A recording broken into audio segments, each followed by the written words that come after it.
What's up, everyone? I am so thankful to have two very special guests here on the podcast. They're very close friends of mine. I consider them mentor, friends of Engler, alum of Engler, all the things on the podcast today. Please welcome Grant and Erin Stahla. Stahla Services actually started from scratch here in Engler. They found a problem in a very niche market and area, and they've built an amazing business. So I'm excited to have you all. Yeah, thanks for having us. It's really exciting to be here and back in the Engler space. Yeah, so always great. What's been new? Where are you guys traveling recently? Yeah, we're currently living in Denver for a little bit, helping out our business out there and getting to see the mountains and set restroom trailers and shower trailers and do a little marketing and sales. So Denver's our home away from home, and then we're normally in Lincoln. Yeah, just a few minutes from here. Right. So lots of hiking. Yep. Yeah, it's been fun. We've gone on hikes whenever we're kind of like needing a break. And then we've gone mountain biking a couple times. That's been super fun.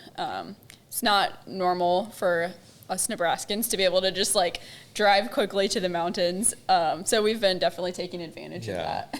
Yeah, do the dogs come? Yes, our dog Brooke comes. She loves it. Yep. Love that. She's a mountain dog while in the mountains and a city dog while in the city. Living an extravagant life. Yes. Yep. Well, thank you so much for coming. I know a lot of the students here, we all look up to you so much just because you are so successful in what you've built, and it's just been crazy to watch you have this dream and this vision and for it to come to life, and now Erin's a part of it too. So it's just been really a cool process to watch. And ever since I ever met Grant, first off, my freshman year of college, it's come so far. So it's been fun to watch. Yeah, well, it's been fun to just be a part of Engler, be a part of such a supportive, encouraging community, and a lot of people that are just hungry to go, hungry to drive and build things. And so it's my pleasure and it's our pleasure just being able to do that. Yeah, I bet. Okay, so for our entrepreneurs listening, will you kind of paint a little bit of the picture of how Stahla came to be? I know you've been on the podcast before, so we don't have to go too into depth, but just giving a brief overview of where Stahla started and where it is today. Yeah. Well, so it was about 9 years ago. I was in college, just about going into my last year of school and thinking, all right, I have 1 year of school left. My food is taken care of. My lodging's taken care of. I don't have to worry about being out on the streets. I think right now is a perfect time to start a business. So just had that was one of the thoughts is what a wonderful time to start a business is you're about to graduate college, your necessities are taken care of, and it's a good time to experiment and start something. And family had been in the mobile home business, and we'd flipped homes growing up, and always lived in dusty drywall, paint smell. Just was always working on houses, and then in the mobile You guys were the original house hackers. Yeah, we were. Before it was cool. We didn't know what those words were, but that was just our life. Yeah. And then we'd get a house nice, and once it was nice, then we'd sell it and move into another dump. But they progressively got nicer. But so starting out, wanted to do something blue collar, but also I love the thought of a mobile business because like Erin and I are doing, we're Airbnb our current house, and then we're in Denver, and we just love traveling. We love mobile, we love change. And so that was the same 9 years ago as well. And I had visited some family, and they mentioned that there was such a thing called a bathroom trailer. There was a trailer that you can pull around with a pickup, and it had nice bathrooms in it. Yeah. And I just thought that was really interesting because it's such a functional product, but there is also it's sort of a luxury item because it's so expensive, because it has air conditioning and heat, and you can get them with Bluetooth sound system, and so it's a upscale functional product. And so 10 days after hearing about it, I came back from visiting them and built a website, and within that month bought a trailer. So bought a $30,000 trailer, and my grandparents were kind enough to loan me the money, and they were excited to do it. They were original entrepreneurs 60 years ago when they started their mobile home business in Lexington, Nebraska, Stahla Homes. And so that's where it started. Started in Lincoln, started just down the street in Farmhouse Fraternity. Had pump trucks, had pump trucks in Farmhouse. Neighbors called a couple times. They didn't like that as much. But eventually got a shop, didn't have heat, didn't have water. I lived out of the shop after graduating for 2 months in a little 1992 camper. And so that was the start. Yep. And now we have 4 locations. We have Denver, Lincoln, Omaha, and Kansas City, and about 16 employees and about 60 restroom and shower trailers. Wow. And I'll just give you a quick overview of what a restroom and shower trailer is. For people who don't know. Exactly. A luxurious porta potty. What is that? We describe it that way, and then also it's kind of like your home bathroom that's on wheels. Yes. So it's kind of like a quick way to give the rundown of it, but it has the Bluetooth sound, it has the heating, air, like great countertops, full-size vanity, like all the paper products. So it's very different than a porta potty, but it's kind of a novel item. I'd never heard of one before meeting Grant. So I remember when I first was in college, and I was like, oh my gosh, you have a luxurious porta potty. Like, who wouldn't want to go to the bathroom? Right. Like, I hate porta potties. Yes, very much so. Agreed. But okay, well, awesome. So it just cracks me up that just like a lot of our students here, you were just so into, I want to start a business and like work day and night and hours upon hours. How did your perspective maybe change when you were in college to now? Yeah. With regards to the whole business idea. Yeah. Just where we're at business vision wise now. So in college, you weren't sure, or when you start a business, you're not sure where it's going to go.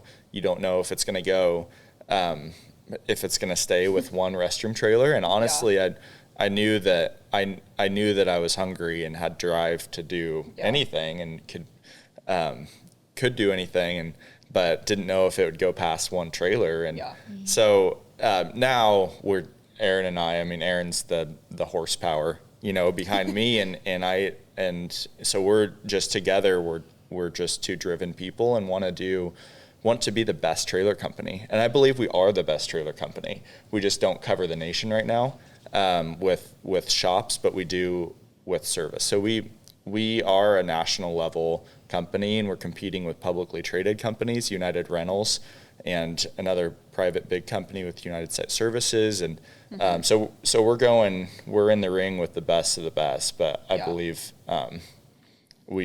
I believe that we're up there and that we will win. Right. Did your target customer change at all?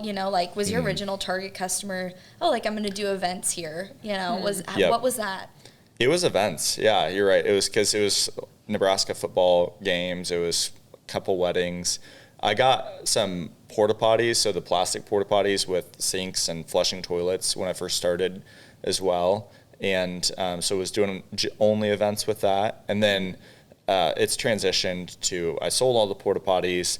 We just do the trailers. And then I would say 60% of our revenue comes from commercial, which is someone renting it for their business to support the restrooms when their water main goes down, or when they're doing a locker room remodel or a restroom remodel. It can be for a Target or a Chick-fil-A, McDonald's, or it can be for a big packing plant. Yeah, it's kind of all over the board. And then people who just really want to keep their experience like the same. So if you're in Target, you don't want to have to go out to maybe a plastic unit.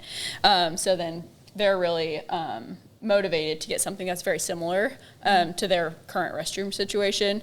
So that's kind of where the restroom trailers come in a lot for the commercial remodels and the events. Do you have to seek out your customers a lot, since it's kind of a niche area that they might not know about you all quite yet? Are you seeking them out, or do you find them coming to you a lot of the time? So it's a little bit of both. I would say as of like a year ago, we were mostly just going on word of mouth, and paired with a huge marketing presence.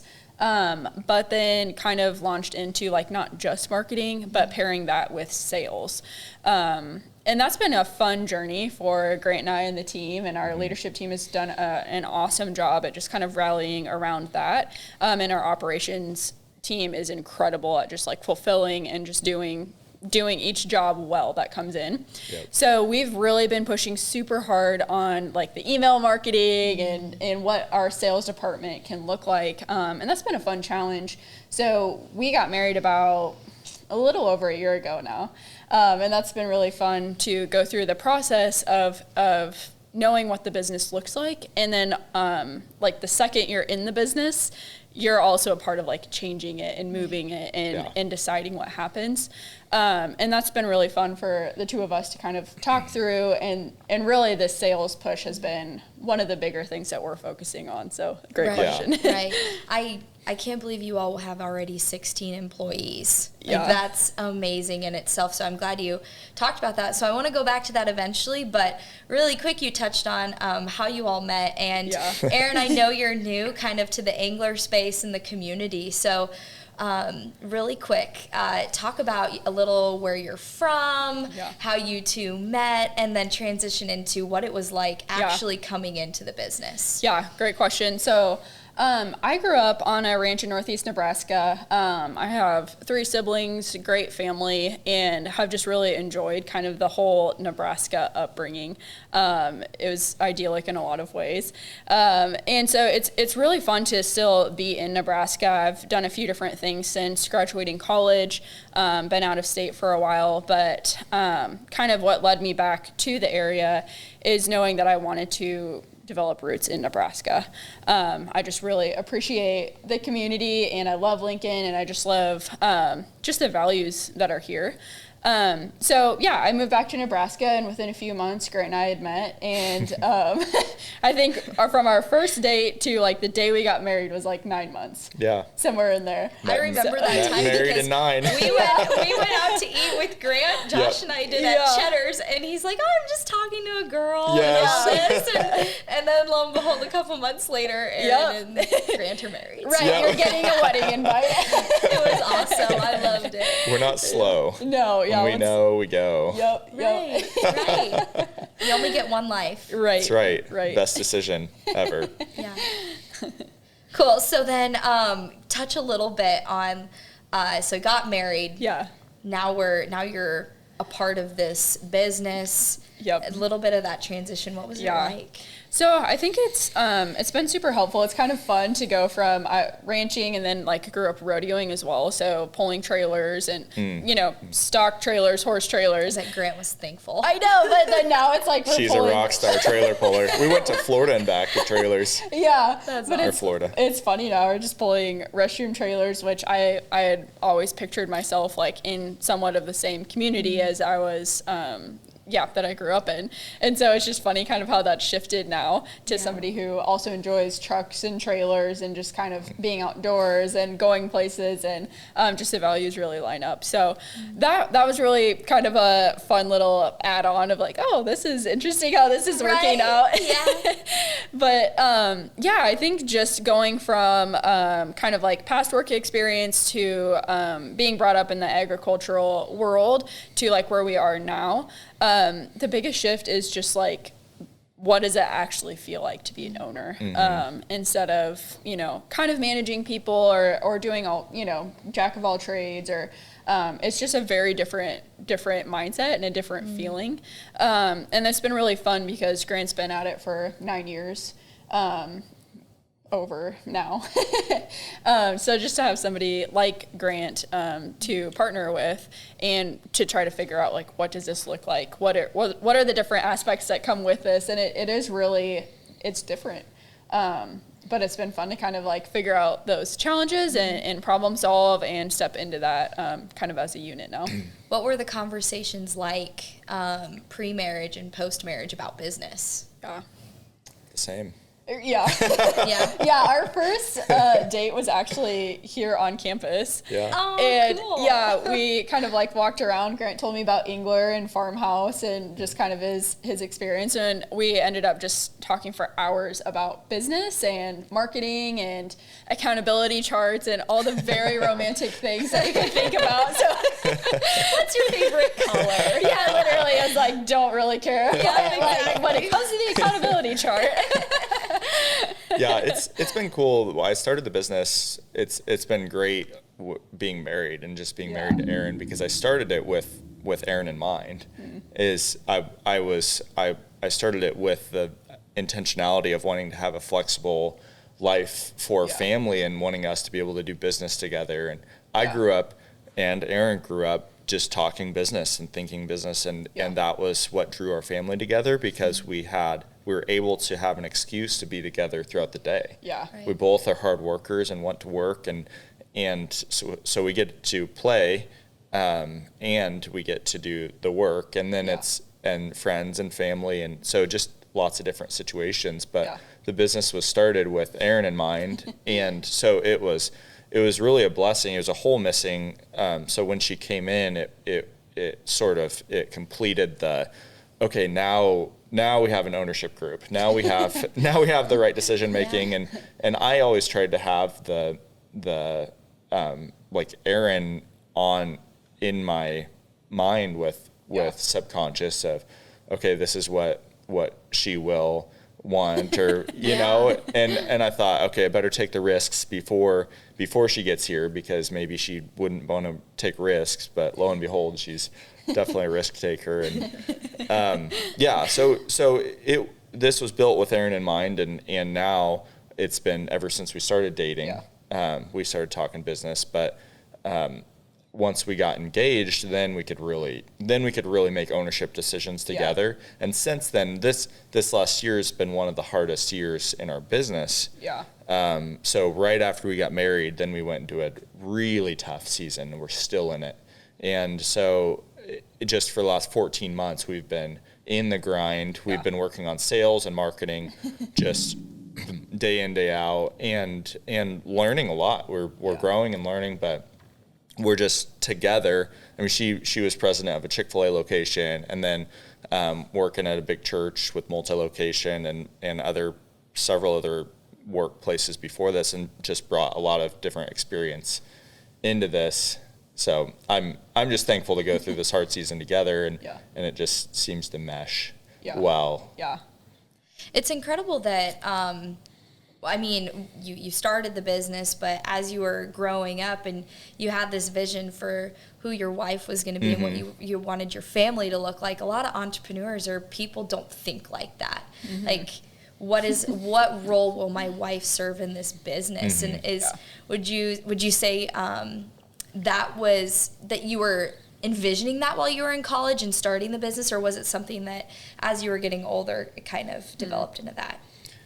It was right away based on how it was raised. So my parents always worked together, and then grandparents worked together, and then grandparents, brothers and sisters worked together, and aunts and uncles. So it's just a family, and you had that too, which is incredible. So we were just raised like that, where the spouses work together, and we go around talking to other people, and it's not common. Right. And it's so just with the jobs we have out there now, it's harder to do that. But that was the dream, is to be able to work with Erin. Well, and I would say too, with kind of along those lines, it's, I think, abnormal for maybe an entrepreneur, especially, to go about like, I'm going to start this business, but it's like, it's not necessarily just for me and just for the business sake, but to have your future spouse in mind, even though we'd never met before. Right. So that has made my entrance into the company and us like being able to do this like truly lockstep and together,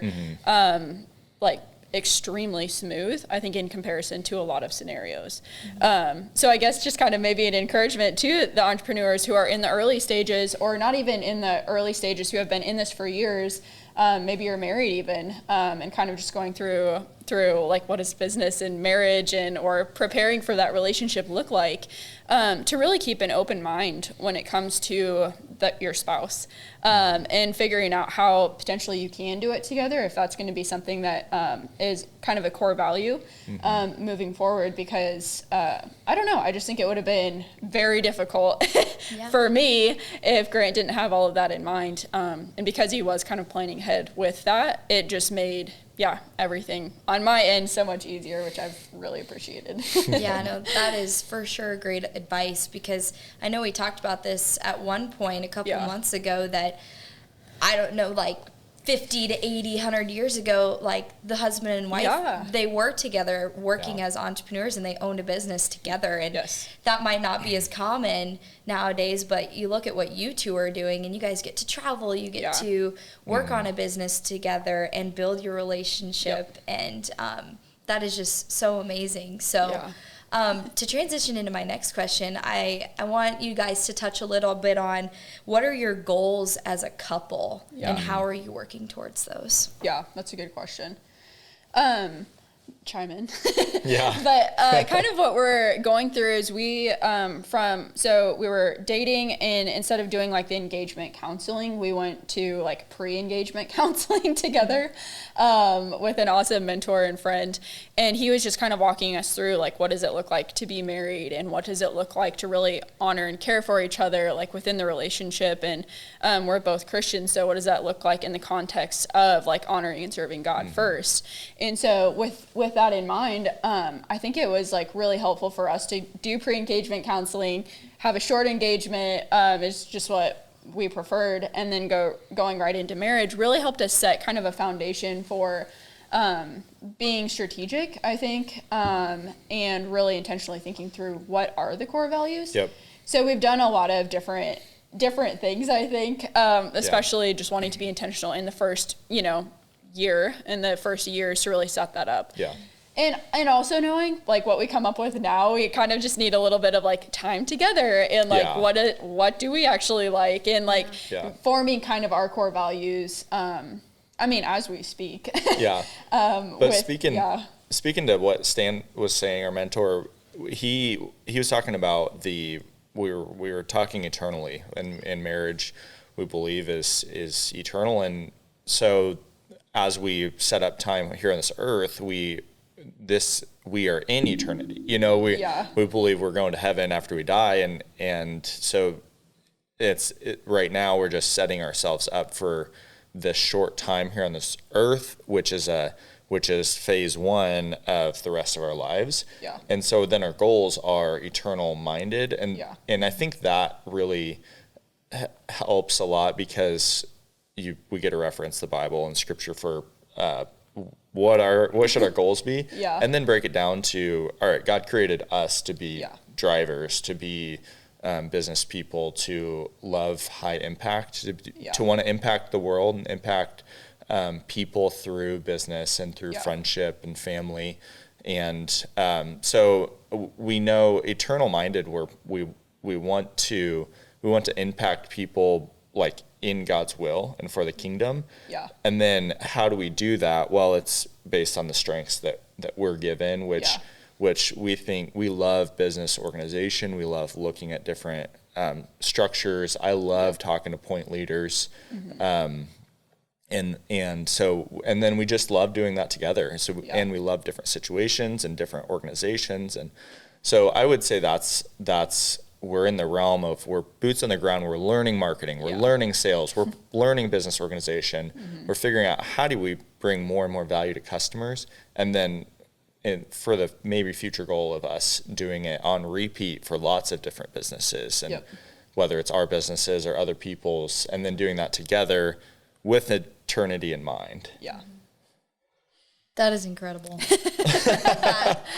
Just the way you all think, and there's not a lot of people in this world that think like that. So that's why Josh and I look up to you so much, because you guys are always constantly building your next dream and building each other up, and it's just really cool to watch. Thank you. Well, we really appreciate you guys. Yeah. We love hanging out with you. I remember a couple months ago when we had dinner, you guys were saying how you were looking for that couple that was kind of like a mentor that you guys really want to embody. And then we went home, and over the past couple months and weeks, we're like, well, maybe that's Grant and Erin for us. Oh, that's really sweet. Being so intentional about marriage and business and building all of that at once. Yeah. So how do you keep personal life and marriage separate? Personal, marriage, and business? Because I think they're three different things. Yeah, agreed. I think that's something we're continually like working through. Yeah. But honestly, kind of one of our perspectives is people kind of talk about this like work-life balance or this like personal and then marriage balance. And there's not really much of that we, I guess, have adopted into how we're just doing our day-to-day. It's kind of all just interwoven. Yeah. And so it's not, we don't have anything where it's like, hey, once we walk through the threshold of our door, like we're just like married people, or I think that business like follows us. And so far what we've just kind of noticed in how we're talking about it and interacting with each other is that we have so many shared goals. We have so many shared things within our day-to-day to where, I mean, it just feels like wild to us to not talk about those things on a very consistent basis. And so I think there's been some times where it's like, oh man, I'm just like brain fried right now, or you'll say something along those lines too, of like, I'm just not gonna have like awesome thoughts along these lines for like business at this moment. But really, I mean, that's kind of when we know like, okay, let's just shift into something else. But other than that, it's just been interwoven throughout our conversation, and it's been really, I think, really neat to watch how business can really be such a unifying thing and just cause lots of great different kinds of conversation within our marriage too. Mm-hmm. And going to what is our ultimate goal? So our ultimate goal is eternity, like eternal minded things, which we believe we want to have high impact. We want to be high impact within God's will. Yeah. And we're still fleshing all that out because we're so young and we'll continue to do that. Yeah. But so then as we do family and friends and work and learn these skill sets, learn email marketing, learn how to find thousands of leads, how to email thousands of, like we're building these skills, we're pouring into all these things that we're both shooting for long term. So it's like, okay, us personally, when we're talking about mountain biking or hiking, then that's like the fun side, but which is building into our marriage and building into relationships and health. And then we're talking about business, which is building into our skill set, which all of it goes towards our goals. Yeah. So ultimately it's not really a division. It's just, okay, what segment are we working on right now? And I think what people want to figure out is, how do you not be so heavily invested in one segment and then lose the other? Right. Yeah, I think that's a really good way to put it. And just trying to figure out like, okay, if we're talking about business like 80% of the time, then is that at a detriment to not talking about something else, as much? So just trying to figure out kind of like how to weight those two things. And I mean, like we said, we're a little over a year into marriage, so we're no experts on this, but we're just kind of trying to figure it out, on a daily basis of, okay, what are the things that are forefront for us right now? And is that in the business? Is that personally? Is that like a little bit of both, and just kind of taking it as it comes? Right. So Josh and I a couple months ago started doing like weekly check-ins where we both work from home on Mondays. Yeah. We're going to do a weekly check-in. What are your current dreams? Like, what are you thinking about? Awesome. What chores need to be done? All the things. So do you guys have scheduled time like that, or how do you constantly make sure you're building personal business? Yeah, I think we've gone through a few different iterations of that. So at first, this was kind of fun. We run on EOS, Entrepreneurial Operating System, within our business. And so it kind of has like an agenda breakdown. So we were at one point, I think early on, doing like weekly meetings and kind of doing it in a little bit more formal way. And then now it's kind of like morphed into kind of just like open communication around those things. And then recently, we just started a couples mastermind. And this was kind of fun. We were listening to this, I think, earlier this week, and they've developed like what you're saying essentially, but on like an Excel spreadsheet of like checking in and kind of like, you don't rate each other, which thank goodness that would be awful, but you like rate yourself. Like, how am I doing in pursuing those dreams? How am I feeling about like my your health, my health, my relational life, like those kinds of things. And we haven't done it yet, but we're really excited for it. But just to be able to like, hey, this is like mirroring how I'm feeling. And so then maybe I can see on Grant's, like maybe he gives himself a low score and I can be like, well, that's not how I see it. I thought you were doing much better in that area. Maybe you're being hard on yourself. Or it could be like a good heads up. Vice versa, if he sees something and he can say like, oh, I had no idea that was going on. So it's really, taking a page out of what you guys are doing. Bringing awareness to where each other are at. Absolutely. I think that's to be on the same page. Yeah. Right. So we'll have to update you on how that goes. And it's really cool because there's so many different tools out there to facilitate like really being in tune with each other. So that's been fun. So you guys travel a lot with the business. Regarding more of the physical and mental side of things, routines are so important. Yeah. And with traveling, like you have this, oh my gosh, traveling would be a dream. I'd love to travel all the time, 24/7. But then you forget about, okay, the routines, the waking up, the meditating, things like that. How have you maintained routines and staying physically and mentally strong? Good question. Erin's really helpful with the routines side. I think I switch my routines based on what I see as important during that day. But you've been really helpful. We do with health in mind. We have a routine where we're drinking a good amount of water in the morning and then lemon juice and then have a good smoothie with everything that we need in there, and we have the multivitamin pack, and so that's health, and then just wanting to move at least once a day. Right. So whether ideally that's working out. That's a nice hard boot camp workout. Right. But then maybe sometimes it's just a walk. To break up the day. Yeah. And we've kind of like practical ways that we're doing that while traveling is we have different like smoothie powders that we'll bring along. So it's not like, oh, bring the frozen blueberries and that's a wreck. Right. So we just have figured out different ways around that. Amazon ships literally anywhere. So that's also a good kind of thing that we've found out too, is like, oh, if we run out of something, like it can be there usually the next day or 2 days. So that's been awesome.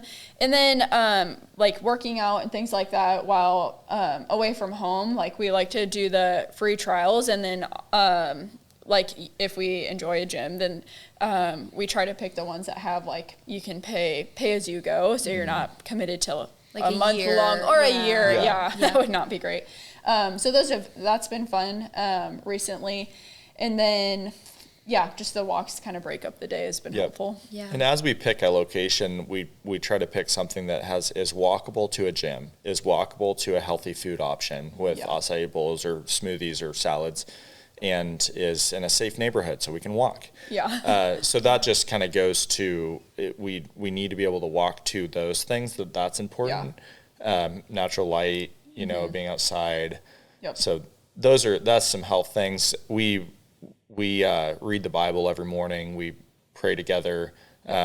We listened to a statistic with we were in We Can Remember, one of the weekend marriage conferences, which we highly recommend. But they were saying that couples that pray together are, I don't know, it's like less than a 1% divorce rate if couples pray together once a day.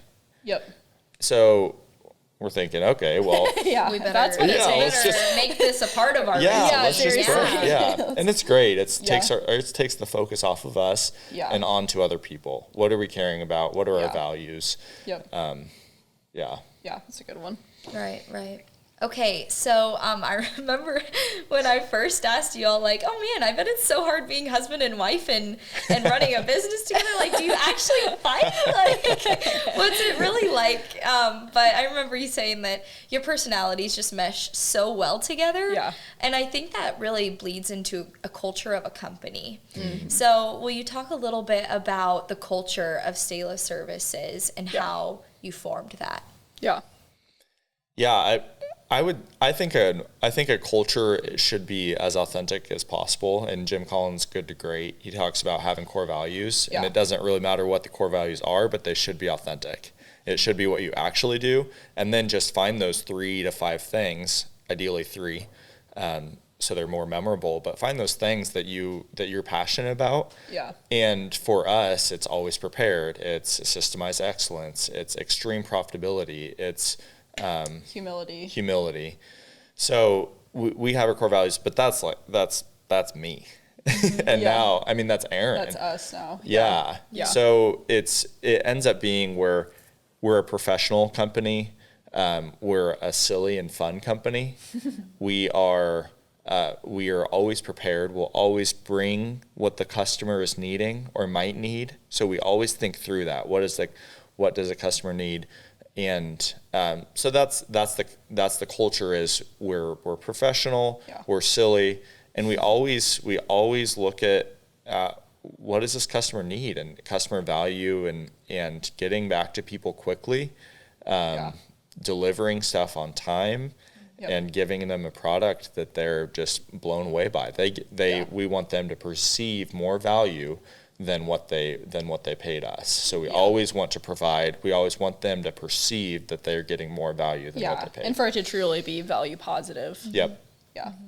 Yeah. How have you found people to really fit into a company too? Because you never want to just hire someone because they have good qualities. You want to make sure that their values and everything align with the company. So how do you go about finding those people? I think it's totally a work in process every time. And we're refining that kind of on the go, just because the business is always moving and we're always learning to be able to be ahead of it as much as we can.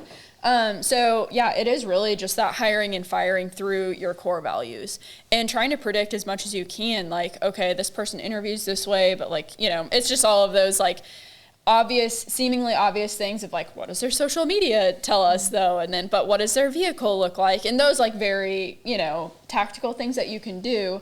But also just asking great questions, letting them spend time in the culture for a while. And then your team, if they get kind of a sense for them, we'll be able to tell you, because the team that you currently have is a reflection of what you're allowing and what you at the end of the day, what you probably like, hopefully, as a reflection of the core values. So that's been a really good way for us. And then it is one of those, you hire and fire based off of your core values. So it's that hire slow, fire fast. And we're trying to figure out how to do that even better and better as we go. So great question. And we're, I think, always seeking resources and from people older and wiser than us with that in mind. Yeah. What's your best piece of advice for people who are either managing employees or looking to hire? I think it was maybe in Good to Great, but multiple studies come back to show that the people that are the best leaders are the people that care. So it comes back to, I don't need to have the perfect strategies or follow the 5-step process. I just need to care about people. And that goes to, that's customers, that's vendors, and that's employees. So you can build a successful company by caring about people. And Ken Blanchard's Servant Leadership book, he talks a lot about that. And people, that's based off Jesus, and people just follow that. Obviously, we're learning you have to have finance, and you have to have marketing, and you have to have operations, and do those things well, which take time, and there's skill sets involved in all of that. But there's a level of care to your end product. You want your employees to be happy and productive, and your customers to be happy and get their needs solved. Yep, absolutely. So what part of the business are you two individually working on right now? Yeah, I would say, so running off of EOS, Grant's the visionary, and then he's head of marketing, and then I'm head of people resources and in marketing, and we're both in sales. So we're just kind of like now we do have like those clear defined like roles, but sometimes those change like very quickly. And so now, we're both like in it when it comes to the marketing sales, like on a daily basis, is where we're spending most of our time. And then just being on the leadership team and owners, like that, those conversations I think just happen, the ownership conversations happen organically and often. And then the leadership team, we have an incredible leadership team that we're super grateful for. That happens often as well, like throughout the week. So but as far as like where we're at, like tactically and each day would be that marketing sales push right now. Cool. Okay. You touched on it a little bit before, so I kind of want to go back. Those hard times. I think if I remember correctly, it was the COVID, that couple months where it was just really tough. Talk a little bit about what kind of happened and what kept you going. Yeah. So, it kind of stems from growth. So it does stem from growth. And then it's a growing business. So like growth with pushing things, and then also as your business ends up growing, then you go through different iterations of the systems you need. Every 30% your business grows, you need a whole new set of systems. And so in the last 2 years, we grew over 200%. So we went through many iterations of systems. I'm a huge risk taker. I have this thing in me where I don't feel the level of risk. So like, if this makes sense, willing to do it. And then I think through things well, and then having Erin is just added, like she's a risk taker, but in a different way. And so I made these decisions before dating Erin, but we just grew a lot. I bought trailers that grew our inventory and our assets by 70%. And then we didn't really know what we would need in order to support that. Yeah. And so it was me purchasing a lot of inventory, a lot of things that we needed to rent out. And then we have 4 locations. All 4 locations, I got new big shops in all 4 cities. So we committed to our rent went from $11,000 a month to $30,000 a month. Yeah. So we almost tripled rent. Our loan payments doubled. We hired more people. So it was just this huge influx of monthly cash outflow. And then I was marketing through 2 avenues, maybe 2.5 avenues, marketing and sales. And then now we have 6 that we're strong in, but we had to develop those. So I would say it's the big risk that I took. And then I positioned everything to be ready for growth and built great systems around that. But the being in Lincoln and Omaha and KC and Denver, we weren't getting flooded with calls. So we were ready to take on the business, but I predicted wrong, and the team predicted wrong. Like all of us, we thought that this trajectory was based on the previous 127% growth the year before, and then all the other years, it was projected wrong. Yeah. And so you just kind of have to take what you're given, make adjustments. We've made a lot of adjustments. Erin's been really helpful, just getting through this season. But we're developing skills, and we're working really hard, and we're a lot better for it, and we're coming out of it. We're having the best year we've ever had, and but it was because of purchasing. It was because of growth. Yeah, and I think like we're still very much in it, even though it's been one of the best years. Yes.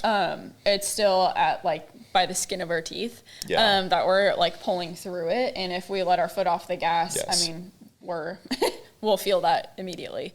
Yep. So that's been something that has also been kind of that trial by fire feeling of like, you know, getting inducted into the business and then it's like, all right, well, it's go time. Has been fun. And I think it's expedited a lot of what would have happened. Like it would have transpired, but it would have been slow as far as me getting accustomed to the business and just going all in. And likewise with our team and everything like that. So it has been a blessing, and it's one of those, it's like, it's hard to be thankful for the hard times while you're in them, but you also know, like, once you get out of that time, there's a little bit of you that wishes like, I wish I could be grown and pushed and stretched like that again. But you also, it's nice to just kind of sit there, right? Like, oh, I can breathe again. Yeah. So it's been kind of like a both and situation, where it's like, this is incredible and we're grateful for it. And we're trying to have that like bigger mindset of like, one day we're going to look back and, you know, like say like, oh, you know, these are the days, like we're living in that time where we'll look back and say like, wow, we learned so much and we did so much and we gained so much that we wouldn't have otherwise. But yeah, it is something that it's like, okay, you wake up and you're like, okay, I can do one more day. You know, you don't want to like think too far out, because then it's like, whew, that got overwhelming. But it's like, you can do one more day. And that's kind of like been kind of the battle cry for us lately. And it's been fun. It really has been with mixed in with a lot of other emotions, but it really has been that like, okay, we can do one more day. Like we got that in us. Right. So, So you mentioned taking risks and how you guys are both like risk takers. What advice do you have for people who are nervous to take a risk? And they're not sure if it's the right. Like what steps do you take in making that decision that this is a good risk to take? I think Grant's really good at that part of like knowing the risk and like what that could potentially mean. And then also like you're really good at this where you'll have an idea and then like be ready to just beat it up. You know, like don't have the idea and say like, oh, we have arrived. Like this is the one and only thing.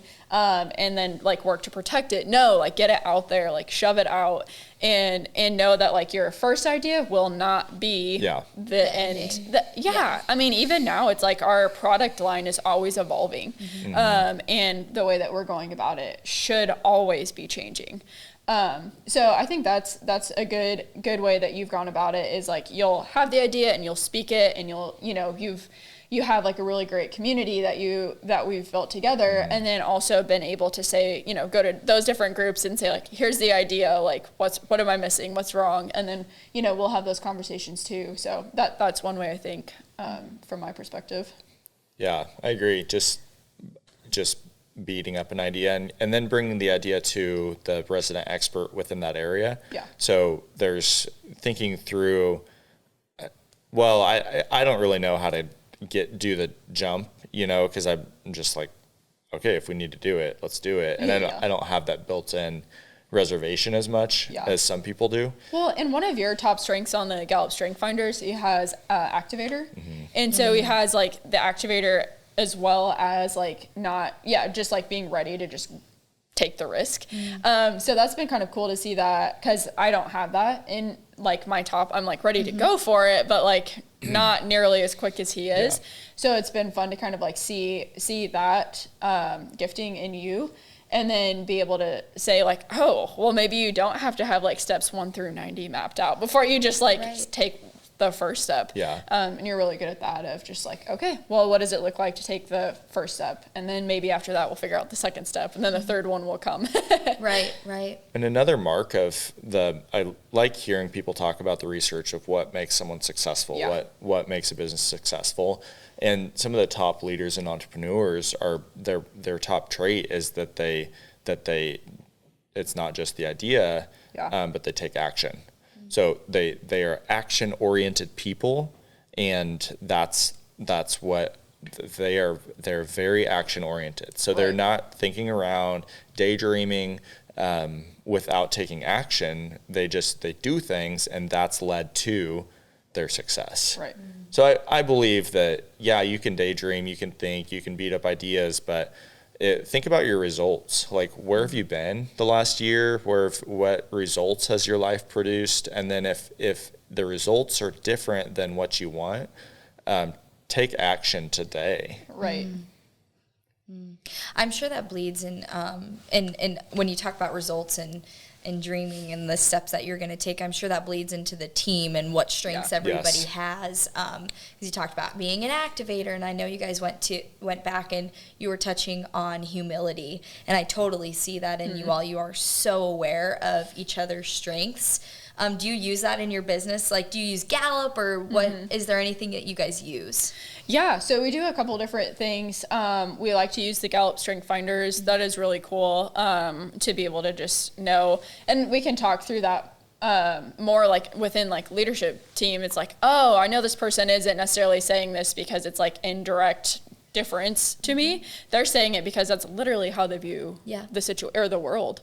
So that's been very helpful, I think, for us on the team, and then just for us personally as well. And then we do things like the Q12 survey, and personalysis. And there's just so many tools out there that are incredible. It's just more so like just picking one and staying with it, I think, is what it comes, and use it, talk through it, like use it in the day-to-day. Yeah, we love personalysis. I would say that's one of our top ones. Yeah. And then getting feedback from the team, Q12. Yep. Well, I can definitely say that I've heard about your culture. I've heard about from the interns that you've hired that are actually Engler students, and the people that have worked for you. I've gotten to meet a couple of them, so it's really cool to hear how much they've enjoyed their time with you all. Yeah. And we could sit here and we could talk for hours, and I know we could. But we'll just have to do that sometime over dinner, or we'll have to have you on the podcast again. Awesome. We'd love that. I've appreciated it, and I know our students, especially, we have a class, the family business class, like, they are going to get so much out of this because you guys are incredible at managing a business, a marriage, and a personal life while staying healthy and building from the ground up. It's been incredible to see and watch, and I'm so excited for you all to be able to travel more and just where things are going to go. Who knows where the next business or location's going to open? Right. Do you guys have any in mind, or like anything like that? We do. Yeah, we definitely want to go kind of like south into population. Yep. So while we love Nebraska, it's like the seasonality is difficult for the business with like freezing trailers, and just the whole Midwest is incredible. But warmth would be awesome, and just more like density of people. So it's kind of where we're looking at for all the next locations. Perfect. Well, final question. How can the entrepreneurial community support you and Stahla Services? Yeah, good question. So you guys can follow along with kind of what we're doing at ours is the Stahlas, and then our business accounts are just Stahla Services on Instagram. We're on Facebook, LinkedIn, starting to see what YouTube could look like. So it'd be awesome if you guys want to follow along. And then we always love giving tours and meeting people in person as well. Yep. Yeah, if you're in any location, or if you're visiting some other location, we'd love to show you around any of our places. And we just appreciate this community. So if anyone wants to talk about any of the things that we talked through, we'd love to talk to them. Absolutely. Perfect. Well, I can't wait to get dinner sometime. Yeah. Yes, but same. Thank you so much for coming on the podcast today. Yeah, thanks for having us. This has been really encouraging for us, and just like we've been looking forward to it for a while now, and it is always fun to be able to talk to the Engler crew and just anyone listening. So thanks for giving us that opportunity. We appreciate it. Thank you so much.